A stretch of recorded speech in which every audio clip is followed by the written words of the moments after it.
हे दोस्तों, मेरे घर से 2-3 घंटे दूर मुंबई के पास पालघर नाम की जगह है, जहाँ के आश्रम में जे शेट्टी मॉन्क बनना सीख रहे थे।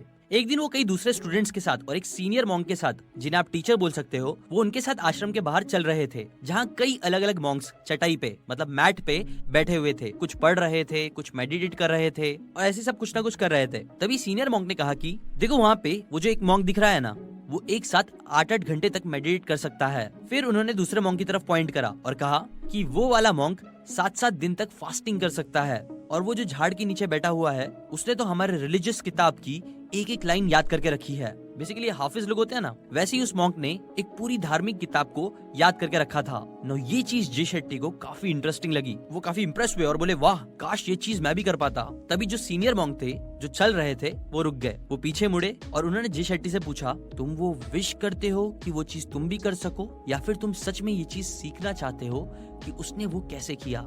नो जे शेट्टी थोड़े कंफ्यूज हुए, लेकिन उन्हें समझ आ गया था कि अब कोई पक्का बहुत पावरफुल लेसन वो सीनियर मॉन्क उन्हें सिखाने वाले हैं। बिकॉज यूजुअली उन्होंने क्लास के अंदर नहीं बल्कि क्लास के बाहर ही कई बड़े बड़े लेसन सीखे थे ना। वो जो बड़े मॉन्क है वो जे शेट्टी से बात करते हुए बोलते हैं कि मैं चाहता हूँ तुम सोचो, तुम्हारे मोटिवेशंस यहाँ पे क्या है? क्या तुम्हें सच में पूरी बुक याद करनी है क्योंकि वो बहुत इम्प्रेसिव अचीवमेंट है जो अच्छी दिखेगी दूसरों को, या फिर तुम सच में वो एक्सपीरियंस लेना चाहते हो कि पूरी बुक को याद करने का प्रोसेस कितना अमेजिंग होता है? और याद रखो, ये दोनों चीजें बहुत डिफरेंट है। देखो, हर इंसान को सबसे पहली चीज जो दिखती है वो होता है आउटकम, रिजल्ट्स, जो लोगों को यूजुअली इम्प्रेस करता है। लेकिन सेकंड, उससे ज्यादा इंपॉर्टेंट चीज होती है वो क्यूरियोसिटी, कि तुमने वो चीज करके क्या एक्सपीरियंस करा, क्या चीज सीखी, उस प्रोसेस को एंजॉय करा कि नहीं। और ये जो डिफरेंस है वो बहुत कम लोग समझ पाते हैं।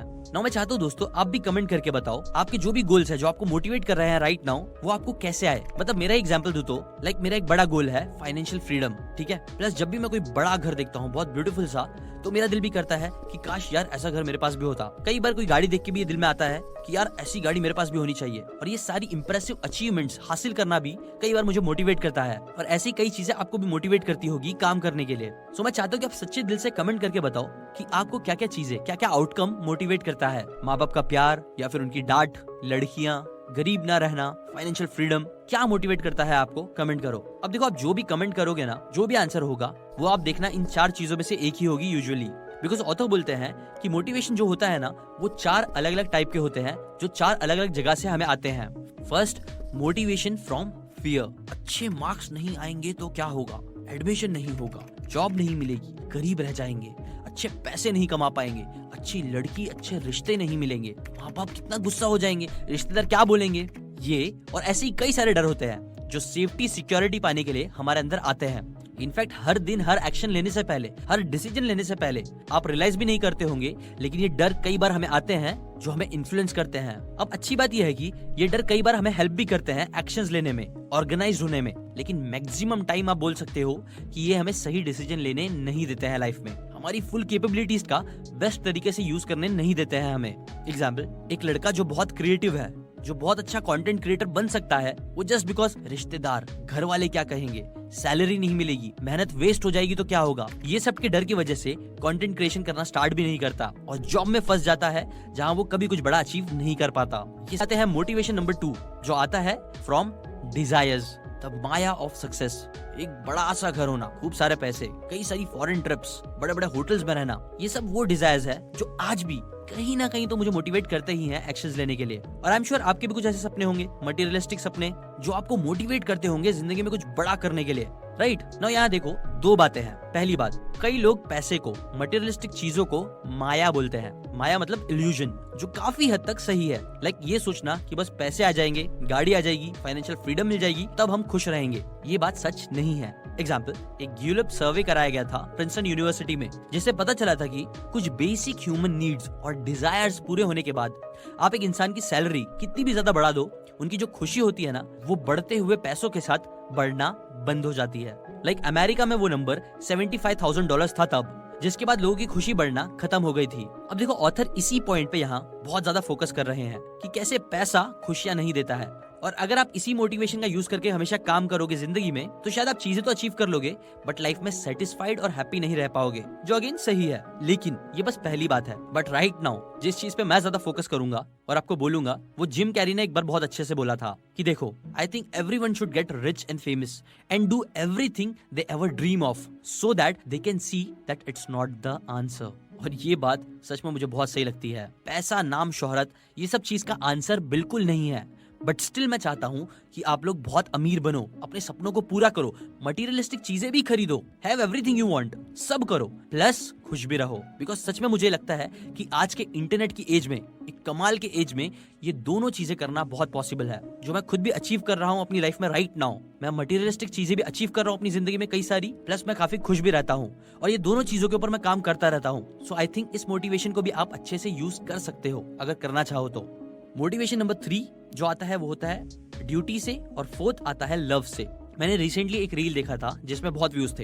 एक लड़का एक इमोशनल बैकग्राउंड म्यूजिक के साथ कुछ ऐसी बात बोलता है कि एक इंसान को सुबह जल्दी बस 3 चीजें उठाती है, एक जिम्मेदारी, एक मजबूरी, और तीसरा मुझे याद नहीं आ रहा है। मैंने काफी सर्च भी करा रील, बट मुझे मिला नहीं। कोई बात नहीं, आप बता दो अगर आपने वो देखा था तो वो 3rd चीज क्या थी, आप कमेंट करके बता दो। और देखो, सच बोलूं तो मैं 100% इस रील की बात पे एग्री नहीं करता हूँ, बिकॉज आई थिंक 3 से ज्यादा चीजें होती है और कई सारी डीपर चीजें होती है जो लोगों को सुबह जल्दी उठाती है, like habits, discipline, fear, love, desire, जो सारे पॉइंट्स हम कहीं ना कहीं इस वीडियो में डिस्कस कर रहे हैं। बट हाँ, ऑब्वियसली ये सच है कि जिम्मेदारी, मजबूरी, ये बहुत से लोगों को कई मुश्किल काम करने के लिए मोटिवेट करते हैं, जो कहीं ना कहीं ड्यूटी और लव से रिलेटेड है, जो ऑथर भी बोलते हैं कि हाँ, ये सबसे ज्यादा पावरफुल मोटिवेशंस में से एक है, जो रियल हैप्पीनेस भी आपको दे सकता है। एग्जाम्पल, एक माँ अपने बच्चे के लिए 10 काम करने के बाद भी एनर्जेटिक और खुश रह सकती है। उसके बर्थडे के लिए वो रात भर जाग सकती है, मेहनत कर सकती है, और सुबह में खुश रह सकती है अपने बच्चे की खुशी को देख के। लेकिन आप उसी माँ को कोई ऐसा काम बोलो जो उसे पसंद नहीं है और वो बस उसे अपने लिए करना है, तो उसमें आधे से भी कम मेहनत करके बहुत जल्दी एग्जॉस्ट फील करने लगेगी। और ये बात हर एक इंसान के लिए सच है। जब हम किसी दूसरे इंसान के लिए कुछ करते हैं, चाहे वो फैमिली हो, फ्रेंड्स हो, लव्ड वंस हो, या इन जनरल हमारी सोसाइटी, हमारे देश वाले हो, तो ये चीजें ड्यूटी और प्यार की वजह से आती है, जो हमें बहुत मोटिवेट करती है और हाई इंटेंसिटी के साथ काम करने के लिए एनकरेज करती है, मोटिवेट करती है, जिसकी वजह से हम अपना बेस्ट दे पाते हैं। कीली मैगोनियल अपनी बुक अपसाइड ऑफ स्ट्रेस में बोलती है कि हम इंसान डिस्कम्फर्ट को बहुत अच्छे से हैंडल कर सकते हैं जब हम उस डिस्कम्फर्ट को अपनी ड्यूटी, अपने गोल्स, अपने पर्पस या किसी और इंसान के लिए फेस करते हैं, तो बजाय सिर्फ अपने लिए फेस करने के। सिमिलरली जे शेट्टी भी बोलते हैं कि मॉन्क्स इसलिए इतने खुश नहीं रहते हैं बिकॉज वो हमेशा हैप्पीनेस के पीछे भागते हैं। नहीं, वो खुश रहते हैं बिकॉज वो अपने हर एक्शन और चीजों के पीछे के मीनिंग को समझते हैं। वो समझते हैं कि मुझे ये काम दूसरों के लिए करना है, जो उन्हें खुद हैप्पीनेस देता है। इसीलिए ही ड्यूटी और लव बेस्ट ऑप्शंस होता है, जिससे आपको हाईएस्ट फॉर्म ऑफ मोटिवेशन मिल सकता है कुछ भी काम करने का। और इसलिए आपको इस मोटिवेशन का तो हमेशा यूज करना ही चाहिए। और ये आप कैसे कर सकते हो? वेल, ये सब चीज आप कर सकते हो द वाई लैडर का यूज करके। देखो, ज्यादातर लोग ये गलती करते हैं कि वो लोग हमेशा आंसर्स पे फोकस करते हैं, जबकि उन्हें फोकस करना चाहिए क्वेश्चंस पे। समझो, मेरी तरह ही आप एक नॉर्मल से इंसान हो जिसके कुछ नॉर्मल से इंटेंशंस है कि लाइक आपका जो सबसे बड़ा इंटेंशन है वो है आपका जिंदगी में बहुत अमीर बनना, मतलब वेल्थ आपका डिजायर्ड आउटकम है, आपका इंटेंशन है, ठीक है। अब इसके अंदर आपको द वाई लैडर यूज करना है। आपको पहला स्टेप चढ़ना है और पूछना है अपने आप से कि क्यों मुझे वेल्थ चाहिए। ना बस एग्जांपल के लिए समझो, जब आप अपने आप से क्वेश्चन पूछते हो तो आपका दिमाग बोलता है मुझे वेल्थ चाहिए बिकॉज मुझे कभी भी वापस पैसे को लेके फिक्र नहीं करनी है, ठीक है। अब और डीप जाओ, सेकंड स्टेप लो, वाई, कि क्यों तुम्हें पैसों की फिक्र होती है अभी और क्यों नहीं करनी है, जिसके ऊपर शायद आपको आंसर मिलेगा बिकॉज मैं उन छुट्टियों पे नहीं जा पाता, उन वेकेशंस पे नहीं जा पाता जिसके मैं सपने देखता हूँ। ओके, ठीक है। एक और स्टेप लो, वाई, क्यों तुमको वो वेकेशंस चाहिए? वेल, बिकॉज मैं सबको देखता हूँ सोशल मीडिया पे, वो बहुत खुश रहते हैं वेकेशंस पे जाके, मजे करते हैं, और मैं नहीं कर पाता। ओके, एक और स्टेप, वाई, क्यों तुम्हें भी वो मजे चाहिए? वेल, मुझे चाहिए मजे बिकॉज मेरी लाइफ राइट नाउ मुझे बोरिंग लगती है, छुट्टी में भी मैं कुछ खास नहीं कर पाता हूँ, बोर होता हूँ, मुझे भी एडवेंचरस लाइफ चाहिए। सो देखो, यहाँ पे ये हुआ आपका रूट कॉज, रूट, जड़, जो ये है कि एक्चुअली में आपको एक एडवेंचरस और एक्साइटिंग लाइफ चाहिए, जो आपको मिली द वाई लैडर का यूज करके।